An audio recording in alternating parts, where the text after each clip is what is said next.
Gente, eu tive que interromper a live porque tava muito barulho. Mas eu não sei se eu vou conseguir fazer porque tá muito barulho aqui. Eu não tenho microfone. Não sei se vocês vão conseguir me ouvir, né?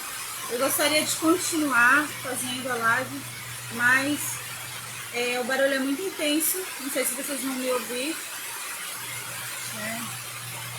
Mas vamos lá.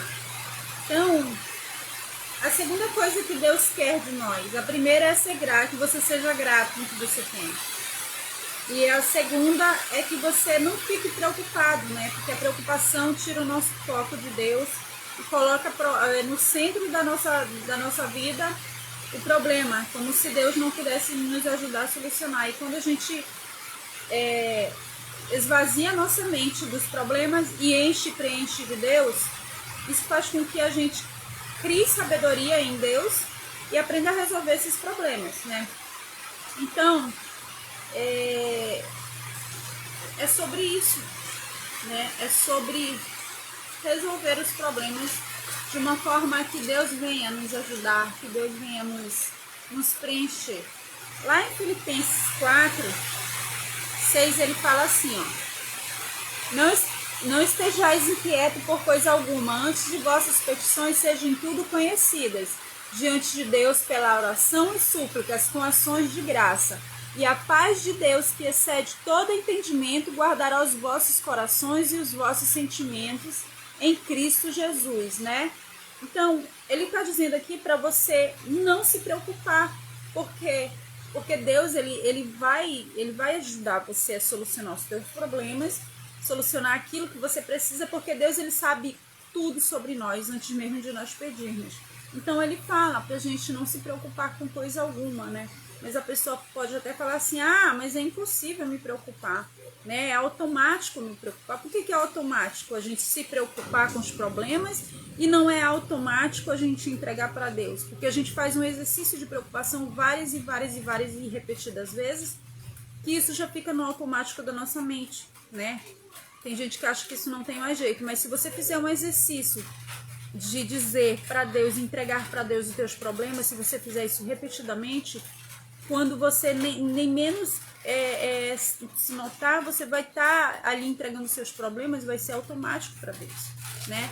Você vai criar essa conexão com Deus e vai ser automático. Você vai entregar os seus problemas primeiramente para Ele, né?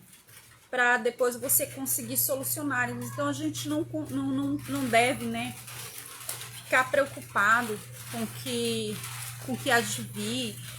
Não devemos nos preocupar por coisa alguma, porque Deus ele resolve tudo, né, para nós. Só um minutinho que eu tô procurando aqui Salmos 34:19, vamos lá.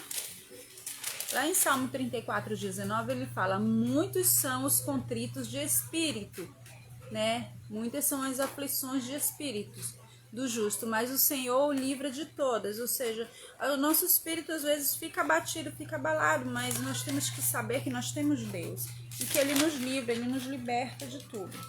A terceira coisa que Deus quer que a gente faça, que Deus quer ver em nossa vida, é que nós confiemos nele. Nós devemos ter plena confiança em Deus, porque quando a gente parte desse princípio de confiança, logo que a gente vai aprender a ser grato e logo implica em a gente não se preocupar. Então, eu lembro de Abraão. Abraão teve uma confiança tão grande em Deus, foi uma confiança tão plena, né?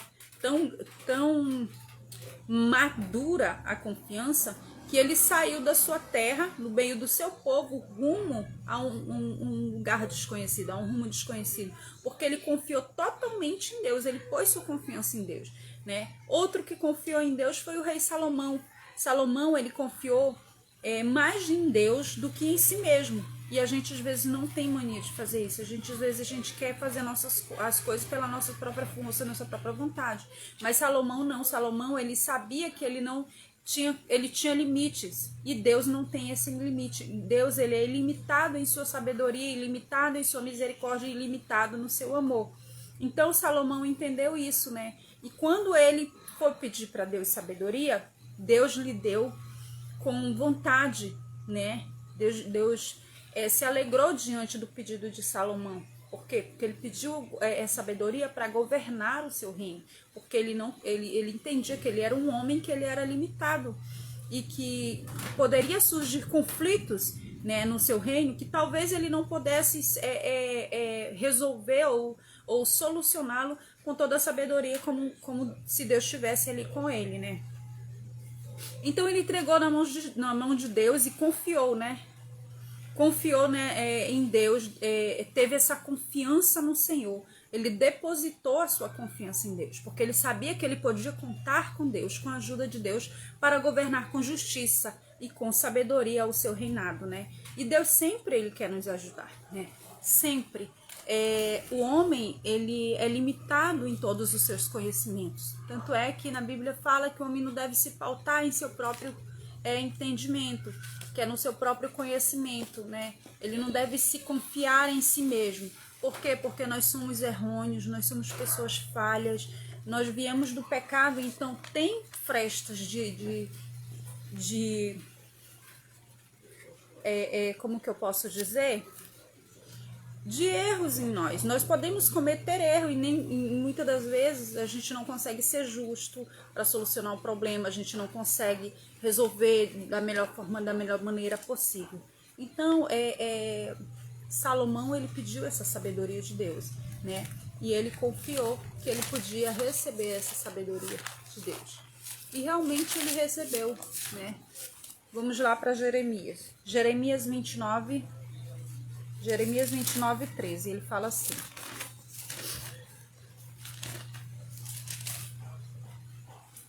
e buscar-me-eis e me achareis quando me buscardes de todo o vosso coração. Quando eu leio esse versículo, o que eu entendo dele? Eu entendo que toda a confiança daquele que busca está em Deus. Então ele fala: se vocês me buscar, vocês vão me achar quando vocês me buscar de todo o vosso coração. Toda a nossa confiança tem que estar depositada em Deus para que a gente possamos buscá-lo, para que a gente possamos confiar nele e saber que ele é um pai que está ali para ajudar. E Deus jamais vai se negar a ajudar os seus filhos. Outra coisa, a quarta coisa que Deus quer, que a gente ajude os outros, né? Porque o maior mandamento de Deus é amar a Deus sobre todas as coisas. E o segundo é amar o próximo como a ti mesmo. Isso consiste o mandamento e as leis, ele diz lá. Então, ajudar o nosso próximo, ajudar os outros é a quarta coisa que Deus quer.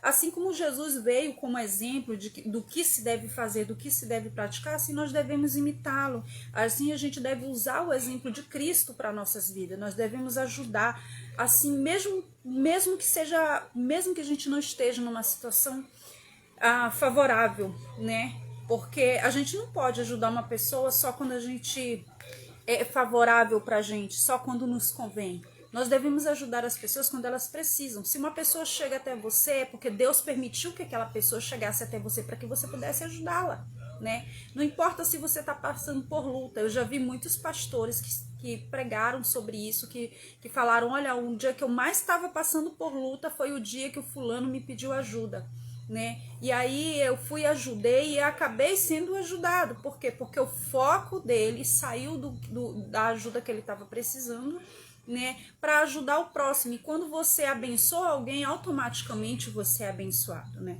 Então, isso é nítido na palavra de Deus. Quando a gente ajuda o outro, não que a gente vá ajudar o outro já visando isso, visando algo que você vai receber, mas isso é automático de Deus, né? Quando você ajuda o outro, automaticamente você é abençoado. Você é abençoado de todas as formas, porque a melhor alegria tem aquele que dá do que aquele que recebe, né?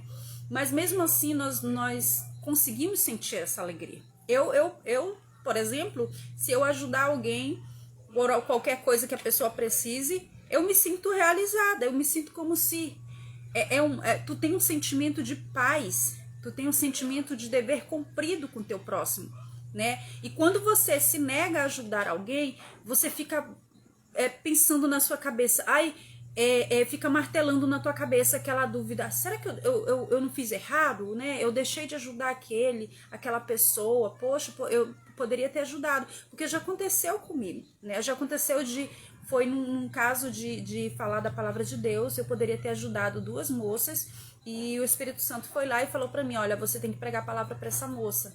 E aí eu acabei que eu fiquei com vergonha e eu não fui pregar, mas depois eu fiquei me cobrando isso, né? Então eu fiquei com aquele peso. Então quando a gente ajuda os outros, quando a gente, mesmo que seja em qualquer coisa que seja, pregar a palavra, doar 1 quilo de alimento, doar uma roupa, ajudar com alguma coisa, você se sente realizado, né? Porque essa é a promessa que volta para você, melhor dar do que receber, mas aquele que dá, ele também recebe, né? Deus é tão maravilhoso que isso surge dentro da gente e faz com que a gente veja com mais clareza o que significa ajudar o próximo. A gente veja com mais clareza o que significa generosidade, né? Generosidade não é você pensar em si, é você pensar mais no outro do que em si. Isso é generosidade.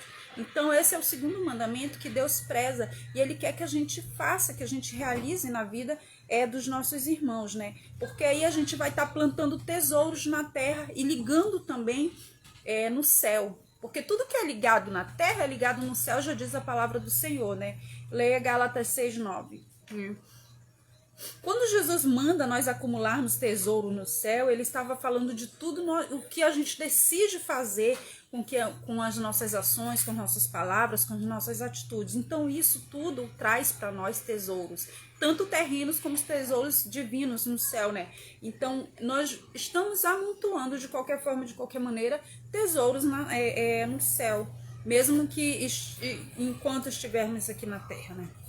Porque é isso que agrada ao nosso Pai, é isso que agrada em Deus. Lá em Atos 20:35, Jesus diz, mas bem-aventurado é coisa de dar do que receber. Ou seja, você é mais feliz em dar do que receber. Você se regozija, você sente, né, aquele prazer, aquela paz, né, aquela conformidade, aquele conforto de você poder ajudar outra pessoa, né? Vamos lá para Gálatas, só um minutinho.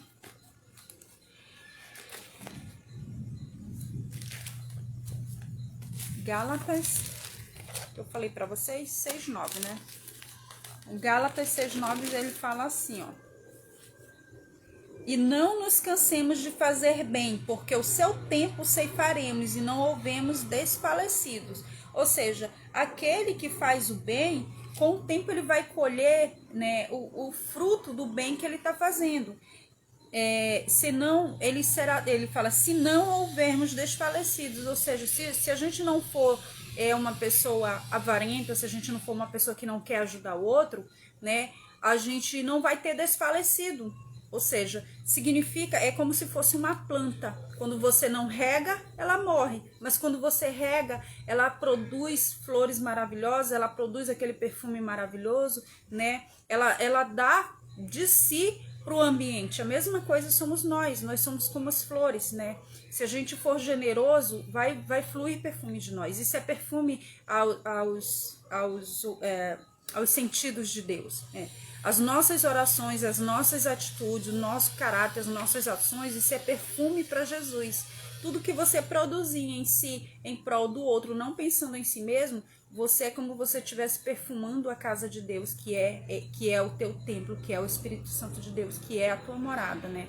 Então isso faz com que a gente flua melhor, né? Nas nossas vidas e atrai coisas boas, bênção, né? Ele já fala aqui, bem-aventurado, que bem-aventurado significa feliz aquele, né? Feliz aquele que faz, aquele que doa, mais do que aquele que recebe.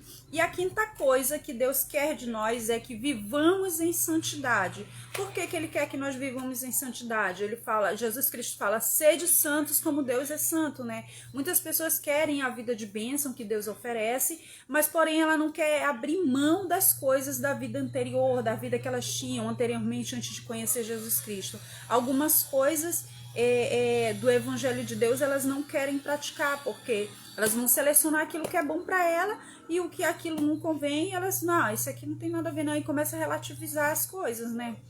E algumas coisas do Evangelho elas começam a não praticar, né? Dão desculpa para suas atitudes e continuam cultivando os pecados estimados pela carne, né? Que é pela nossa carnalidade. Porque nossa carne ela é pecadora, nós nascemos todos no pecado, nós nascemos separados de Deus. Mas agora, quando encontramos Cristo, nós nos tornamos filhos do Pai. Então nós devemos ter atitudes de santidade, né?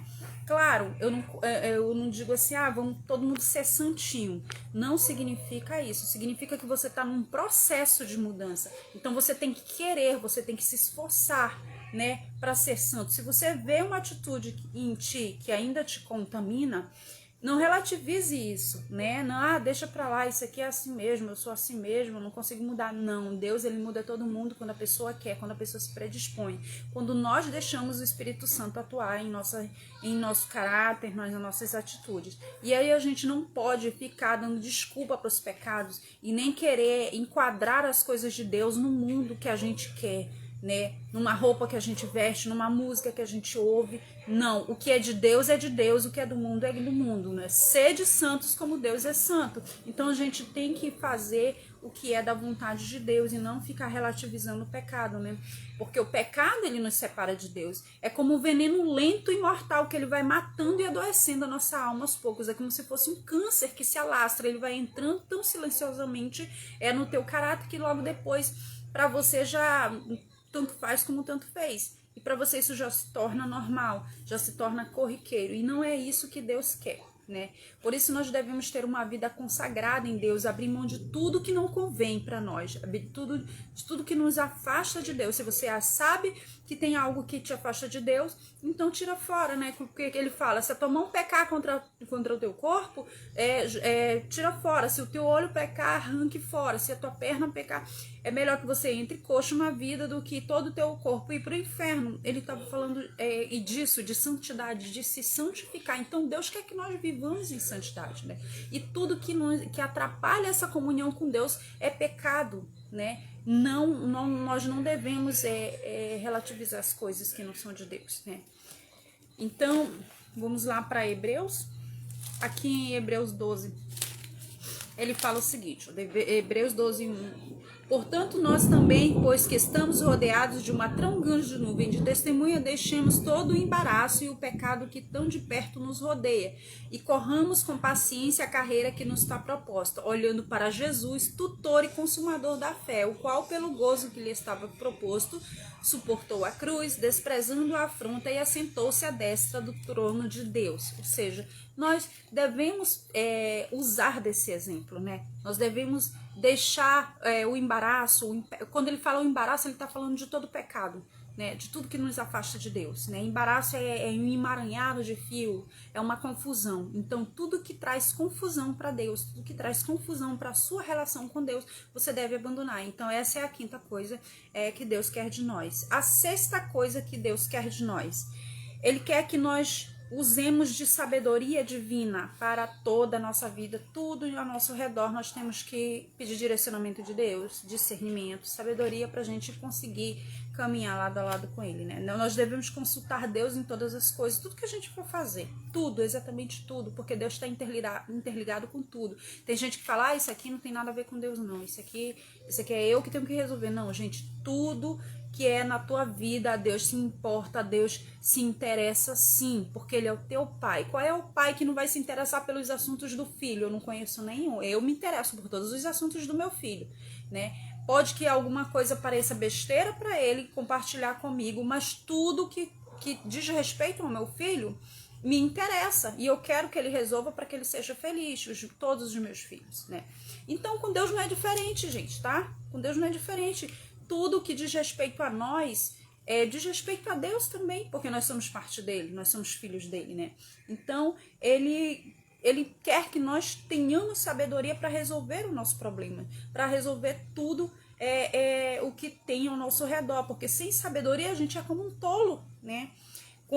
Nós temos que caminhar com Deus e não no escuro, porque quando a gente caminha sem sabedoria, é caminhar no escuro. A sabedoria de Deus, a palavra de Deus é sabedoria para nós e ela nos guia, né? Por isso que diz lá, lâmpada para os meus pés é a tua palavra e luz para os meus caminhos. Por quê? Porque a palavra de Deus nos ilumina. Ele deixou para nós essa instrução. E isso é mais do que claro, né? Porque a palavra em si, ela revela, ela é verdade. Ela abre o teu entendimento, ela abre o teu discernimento, ela faz aflorar, né, o conhecimento profundo em você para que você venha conseguir lidar com a diversidade do dia a dia, problemas de toda e qualquer questão. né, questão. Então, nós devemos usar a palavra de Deus para desculpa, para nossa própria vida, né? Para que a gente ande em luz e que a gente nunca caia em trevas, ou seja, num lugar onde a gente não consegue resolver problemas. A palavra de Deus, ela é a instrução da justiça, ela é a instrução da correção e ela é uma aplicação para as nossas vidas. Nós devemos aplicar a palavra de Deus em nossas vidas todos os dias, né? Então, vou ler para vocês Provérbios aqui, só um minutinho. Provérbios 1, ele fala assim, ó. 2.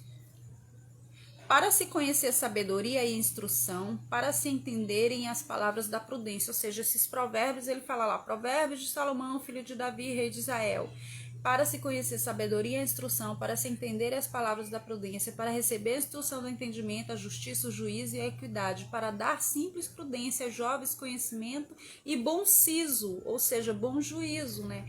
Para o sábio ouvir e crescer em sabedoria e o entendido adquirir sábios conselhos. Então, para isso, nós devemos entender a palavra de Deus e foi para isso que Deus instituiu a palavra dele. Nós não devemos mudar nada do que tem aqui na Bíblia, gente. Nós não devemos adequar a esses dias de hoje tão horrendos que nós temos visto, né? Vamos lá para a 7ª coisa que Deus quer de nós.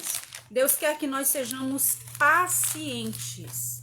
É uma coisa que é muito difícil ser. Eu sou uma pessoa que eu aprendi a ter mais paciência com Deus, porque eu não tinha nenhum pingo, tá?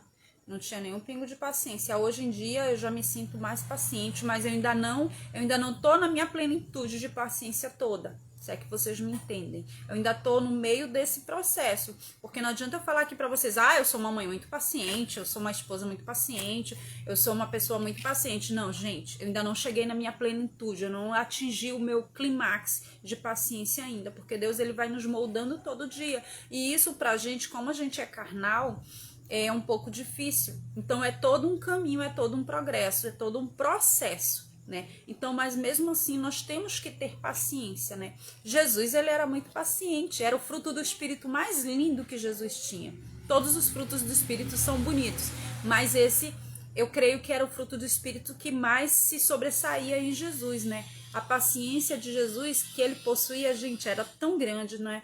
Eu fico imaginando quando ele estava pregando lá, né, no Evangelho de Mateus e Lucas, Jesus era muito paciente, principalmente com aqueles fariseus, aqueles homens barbudos, aqueles mestres da lei que ficavam o tempo todo tentando acusar Jesus de todas as formas, de todas as maneiras possíveis, tentando impedir o trabalho dele de evangelizar, porque ele veio para isso, né, para pregar a verdade, para ser o exemplo, e eles ficavam o tempo todo buscando de qualquer forma, de que forma, de que maneira eles poderiam, né,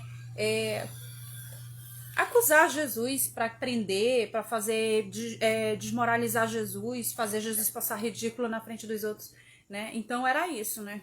E eu creio que Jesus, ele era muito paciente. Com licença, gente.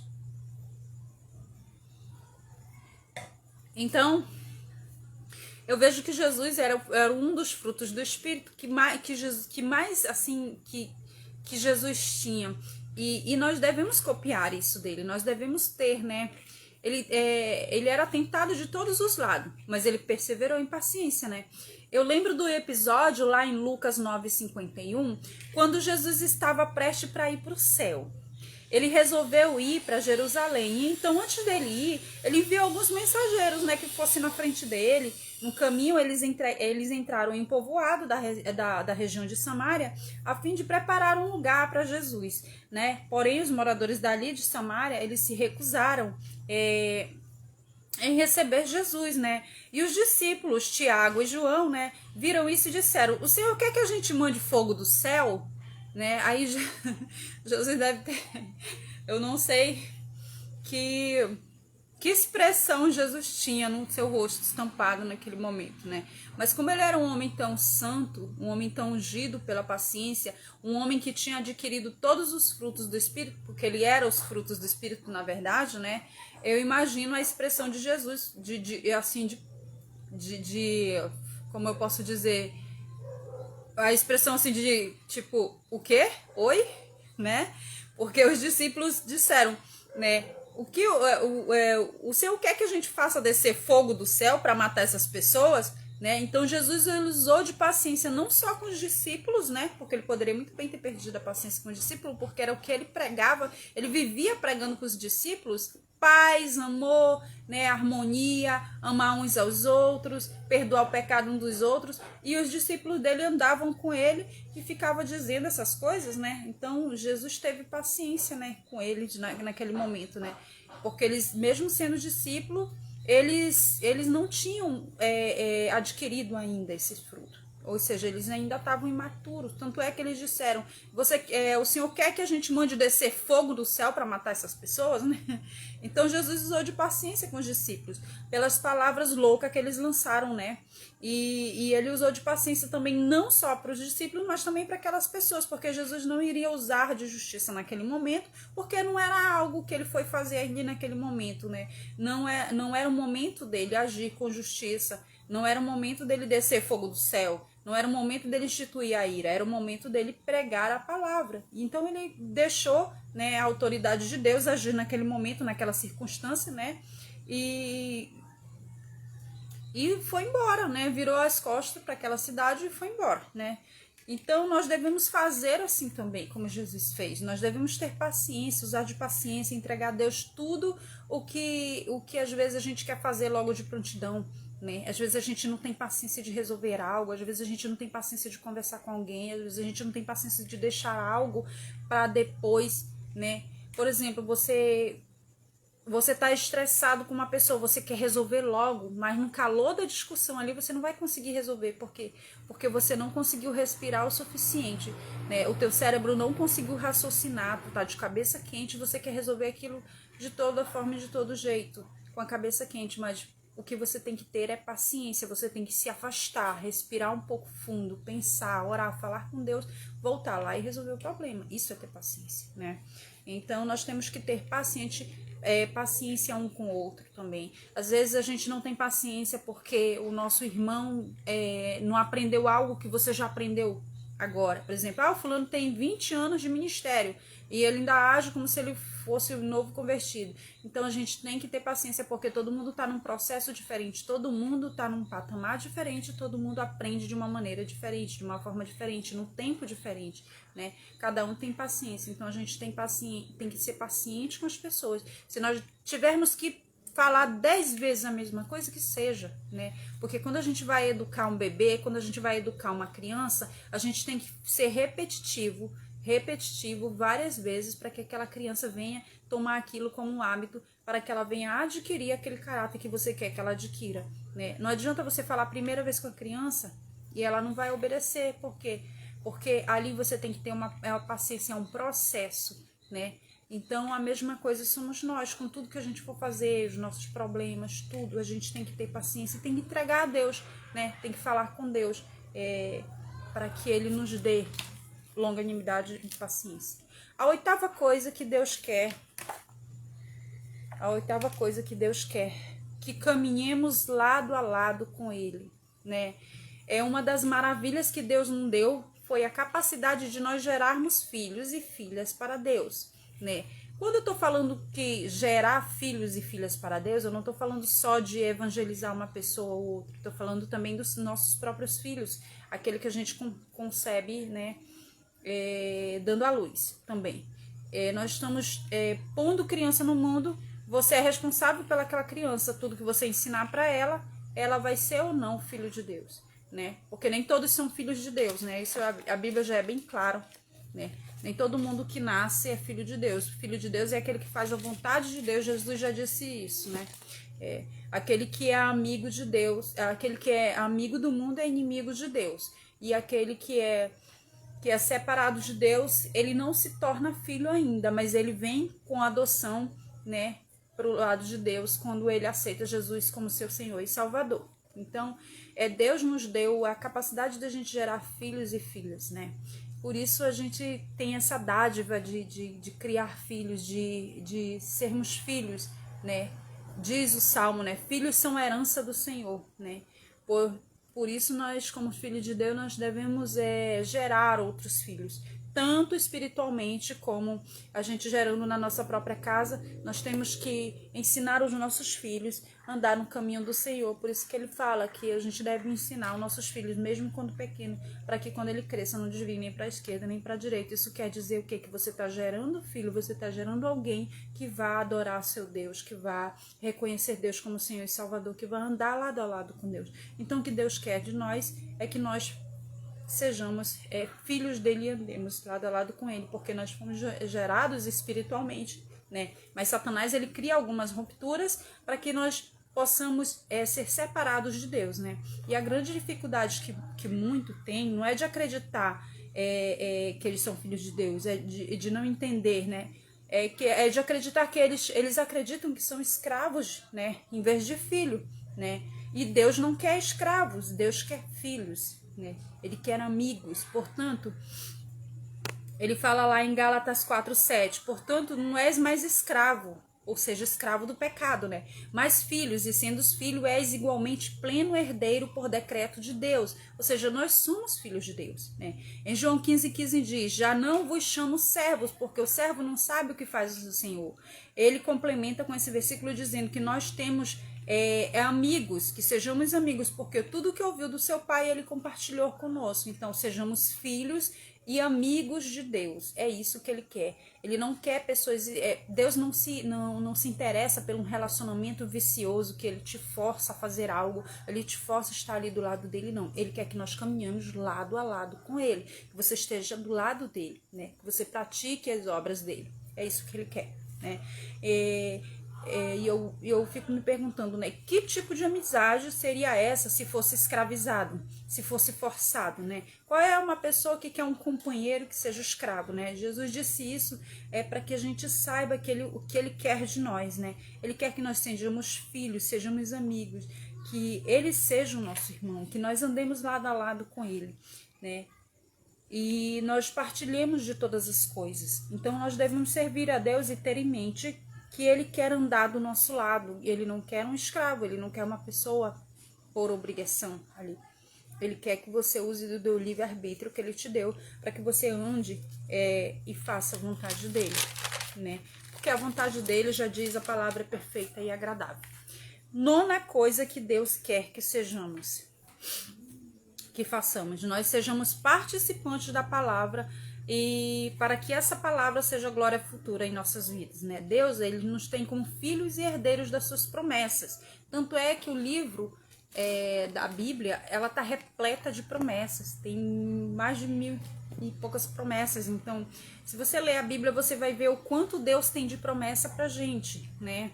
E todas as promessas ele cumpre. Aqueles que ganham do seu tesouro, a ele agrada muito, porque Deus, ele se agrada em dar para nós o reino, né?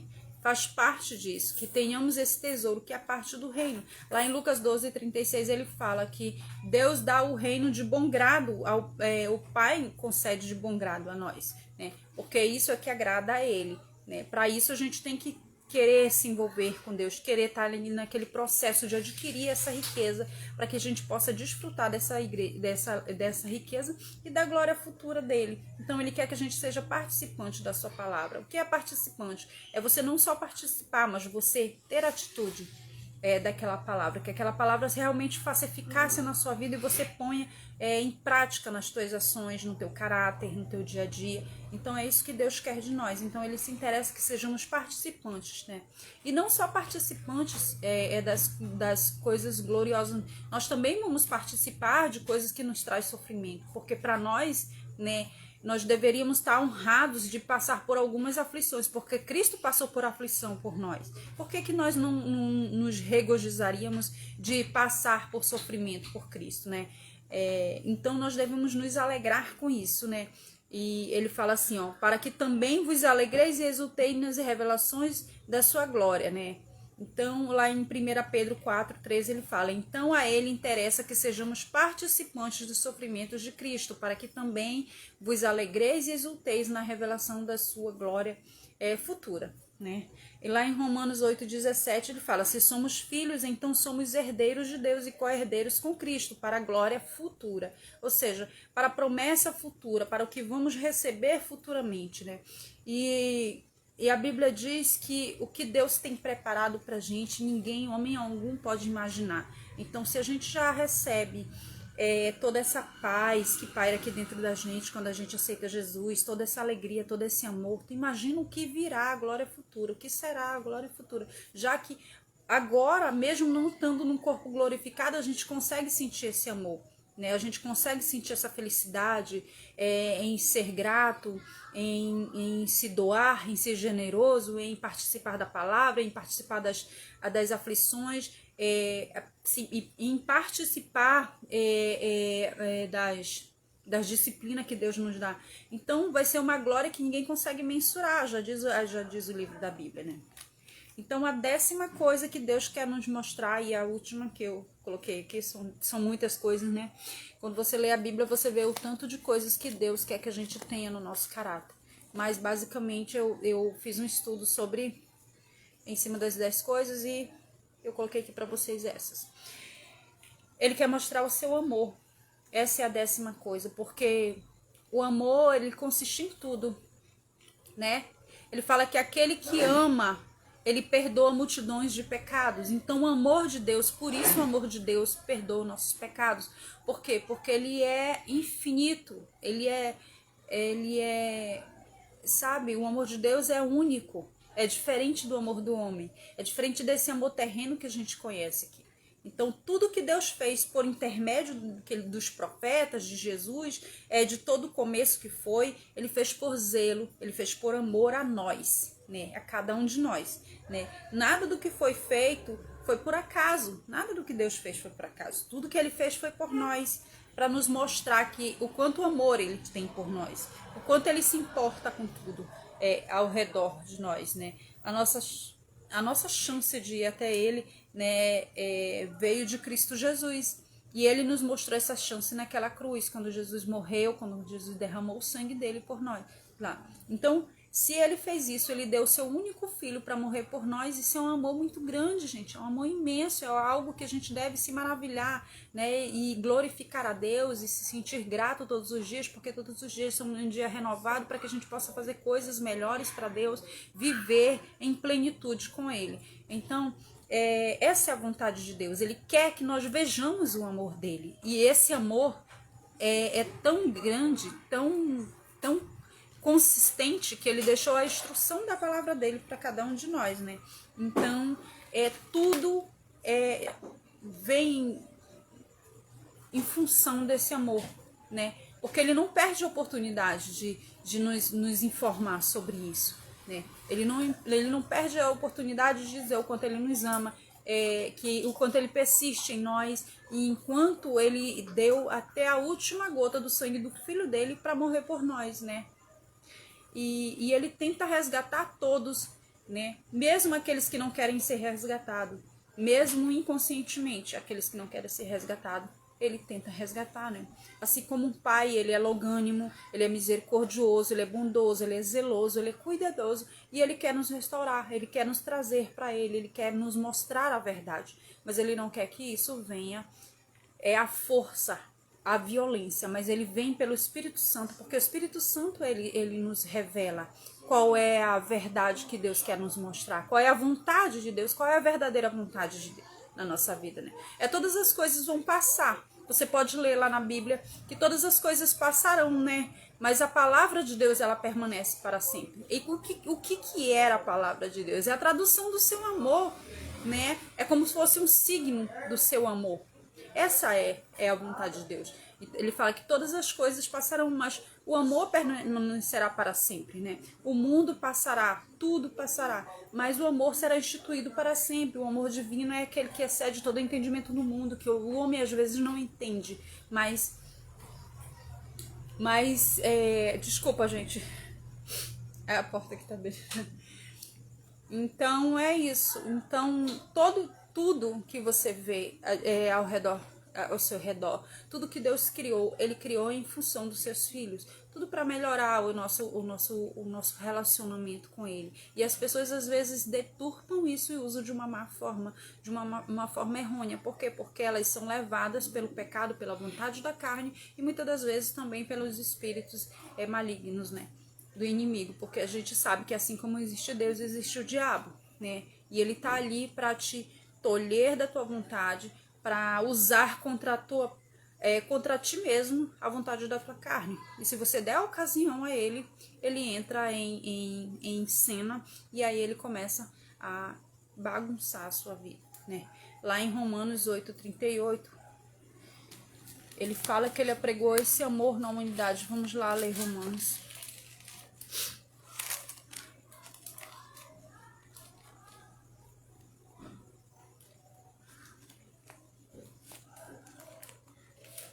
Só um minutinho, gente. Romanos 8:38, porque estou certo de que nem a morte, nem a vida, nem os anjos, nem os principados, aqui ele está falando dos espíritos malignos, nem as potestades, nem o presente, nem o porvir, nem a altura, nem a profundidade, nem alguma outra criatura nos poderá separar do amor de Deus, que está em Cristo Jesus, o nosso Senhor. Gente, aqui ele está falando do amor dele, ele está dizendo que nada pode nos separar do amor de Deus quando nós decidimos ser filhos dele, quando nós decidimos que Jesus é nosso Senhor e Salvador. Então, quando ele fala aqui, ó, nada nos separar do amor de Deus que está em Cristo Jesus, nosso Senhor, porque Jesus derramou sangue por nós naquela cruz, ele derramou até a última gota do seu sangue, né? Quando ele estava sofrendo em agonia, ele disse: Pai, passa de mim esse cálice, mas se assim não for possível, que seja feita a tua vontade, porque para isso eu vim ao mundo, né? Então ele estava entendendo ali que ele estava fazendo um sacrifício, né?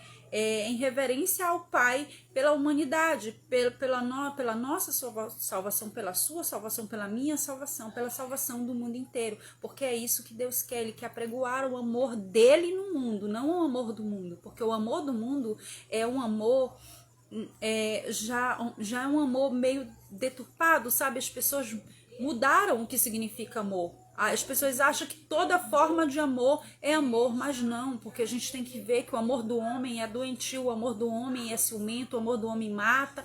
Em nome do amor, muitas pessoas morrem, muitas pessoas se matam, tira a sua vida, tira a vida do próximo. Então não é esse amor que a gente está falando. A gente está falando do amor de Deus, aquele amor que excede todo o entendimento do mundo. O que é excede? Ou seja, que o mundo não pode explicar, que o mundo não pode entender. É um amor tão bom que você consegue sentir amor por outra pessoa, mesmo que você não entenda as atitudes dela, mesmo que ela seja totalmente diferente de você, mesmo que ela pratique coisas diferentes de você, você consegue amar aquela pessoa, né? Quando Jesus disse, orai pelos seus inimigos, pelo que vos persegue, ele estava falando com amor, e era tão grande amor que mesmo você tendo aquela pessoa como inimigo, aquela pessoa tendo você como inimigo, você consegue orar por ela, isso é amor.